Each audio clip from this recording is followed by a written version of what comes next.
Right now, millions of people are sealed inside metal boxes, hanging from cables hundreds of feet in the air. And almost none of them are thinking about it. You press a button, and the box just knows.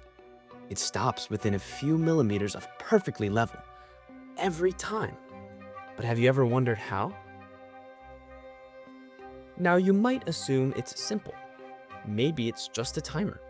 The elevator moves for 4 seconds per floor and just stops. But that would be a disaster. You see, cables stretch, loads change. A packed car sinks lower than an empty one. If elevators ran just on timing, every stop would be a guess, and you'd be climbing in and out of a box that missed the floor by a whole foot. So, how does it really know? There are actually 3 layers of sensing working all together. Layer 1, the motor itself is counting. Attached to the motor shaft is a device called an encoder, a disc that clicks off thousands of tiny pulses per rotation. That controller counts every pulse, so it always knows exactly how much cable has been wound or unwound. But counting alone drifts. Remember those stretching cables? So, layer 2, the shaft itself is full of checkpoints. Magnets or metal vanes are mounted at every floor, and sensors on the car detect them as it passes. Each checkpoint is a hard fact. You are exactly here. The encoder's count gets corrected at every floor. And finally, layer 3, the finesse. As the car approaches its target floor, dedicated leveling sensors take over for the final few centimeters, easing the car in until the floors align almost perfectly. That's why a good elevator feels like nothing at all when you stop. Now, knowing where it is one problem, but deciding where to go is a whole nother. Here's a mystery you've definitely experienced. You press the button, and an elevator that's clearly closer to you drives right past. Rude, right? Actually, it's super smart. You see, most elevators run on something called collective control. The car collects every request along its current direction before turning around. Going up, it sweeps upward, grabbing every upcall on the way, then it reverses. It's not serving passengers first come, first served. It's minimizing total travel, like an efficient bus route, not a taxi. In modern high-rises, it gets even smarter.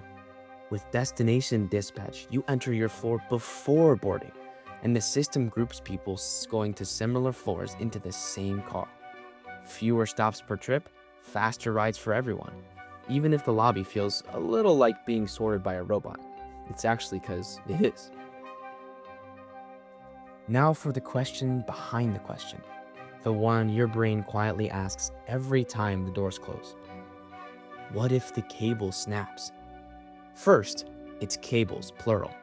A typical elevator actually hangs from 4 to 8 steel cables, and each one alone can hold more than a fully loaded car.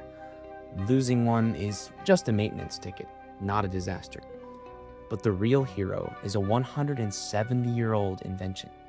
You see, in 1854, a man named Elisha Otis stood on an elevator platform at New York's Crystal Palace exhibition and ordered the rope to be cut in front of a crowd. The platform dropped a few inches and locked solid. His safety brake used spring-loaded jaws that grip the guide rails the instant the car loses tension or moves too fast. His reported words as the crowd gasped, "All safe, gentlemen, all safe." You see, that same idea, refined but fundamentally his, is in every elevator you've ever ridden. And it's backed up further. An overspeed governor that triggers the brakes if the car ever moves too fast in either direction, and shock-absorbing buffers at the bottom of the shaft as a final line of defense. The free-falling elevator of the movies has, in reality, essentially never happened from cable failure in a modern elevator. So the next time the doors slide open and the floor lines up perfectly under your feet, you'll know just what happened. A motor counted its own rotations, checkpoints in the shaft confirmed the position, leveling sensors landed it within millimeters, and the whole time, spring-loaded jaws were riding along beside you, waiting for a problem that almost never comes. Statistically, that metal box is one of the safest vehicles you will ever ride. Safer than the stairs next to it. You just have to press the button.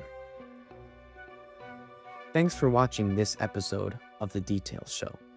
If you've ever wondered how the ordinary things around you secretly work, that's what this show is for. Small parts, but big ideas. Subscribe, and we'll take apart the next one together.